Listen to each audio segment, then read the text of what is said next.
Andrea Brillantes, may offer na project sa GMA Network kaya umalis sa poder ng Star Magic.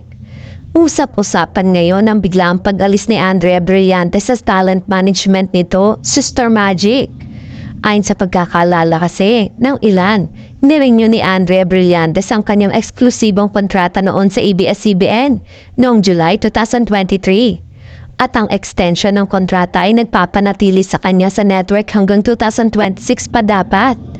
Kaya naman, hindi maiiwasan ng ilang tagahanga na magulat dahil sa pagterma nito sa ibang management. Opisyal na iniwan ni Andrea ang ABS-CBN Star Magic at ngayon ay nasa pangangalaga na ng kilalang talent manager na si Shirley Kwan. Ayon sa aktres, ang kanyang paglipat ay bahagi ng bagong yugto sa kanyang karera na tinawag niyang isang bagong era.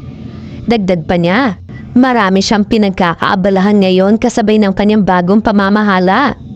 Nagsasabay-sabay lahat, bagong show, bagong management, tapos magto-22 years old na rin ako. So talagang ang daming room for exploration. Marami ang nalungkot dahil isa si Andrea sa mga actress na talagang masasabing tatak Star Magic bilang mula noong bata pa ito ay alagang ABS-CBN Star Magic na. Nakilala sa kanyang pagganap bilang si Annalisa sa isang kapamilya teleserye.